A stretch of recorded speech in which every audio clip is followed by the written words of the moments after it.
Got to win every game. So it's not much to do with the last game. It's coming in here and we played them twice. Obviously once in here. Our power play is our power play's been the difference in both games. I think we scored 2 in the first game and 3. I know that we scored 3 in here last time. So power play is big for us for sure. Try and continue that in the strength, and knowing full well that there's a reason they have a good home record. It's partly because of them, partly because of the opponent.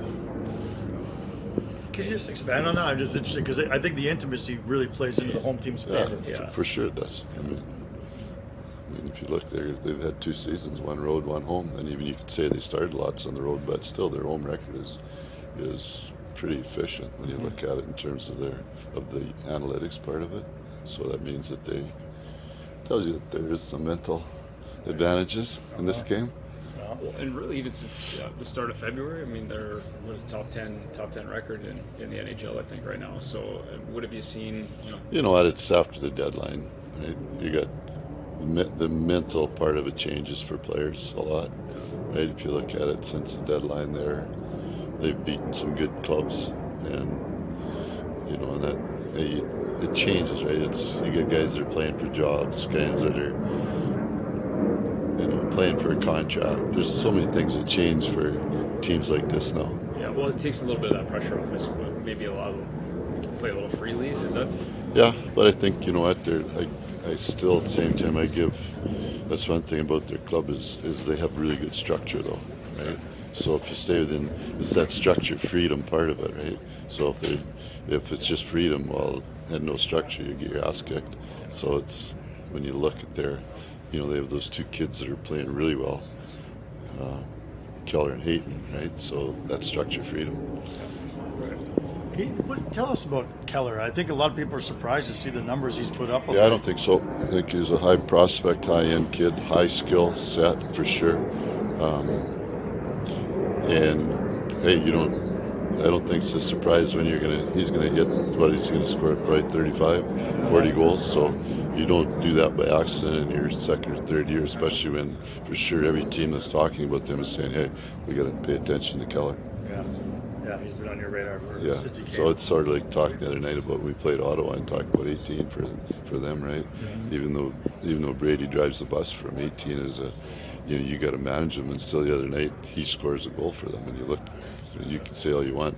Michael does an awesome job against them the whole game, but he still puts numbers up. How have you looked at your penalty kill, I should say, over the last couple of weeks here?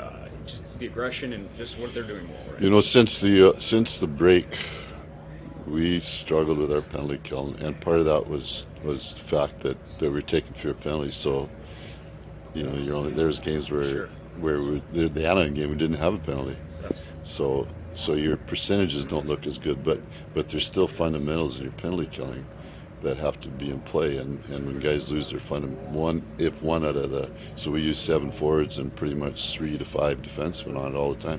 One of those guys loses fundamental, and you're in a 3 or 4 penalty game. One of those guys is off, then you're going to get scored on, so it doesn't look as good. So the fundamentals of penalty killing, even though there's the style has changed in penalty killing, even this year you're seeing changes in the way teams kill from the old days, but there's the fundamentals are still there. There's the face-offs, there's the clears, there's the blocks, there's the pressures up ice, there's the support, there's blocking shots, things like that are still critical in it. But one guy's off, then you have trouble with it. Because that pressure, unless you have that support, the pressure doesn't work as well. Is that fair to say? Yeah, it's and for our team too, it's been a real adjustment for our team because, quite honest, last year, Eric Gudbranson and Shelley were good penalty killers for us, right?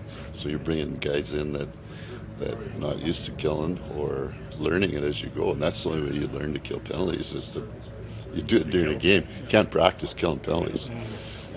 Obviously, you got the goal the other night, but there's been a bit of offense too on the kill lately. Is there a reason for that in particular, or is it kind of the fundamentals? No, we've stressed trying, obviously because we're 5-5, we have some guys that struggle to score, so we've stressed a little more assertiveness in situations where we know it's not a gamble. It's a good high risk play, and quite honest, Michael and Lindy lead the charge in that because you watch they play a lot together in situations. So that's not much coaching. That's those guys.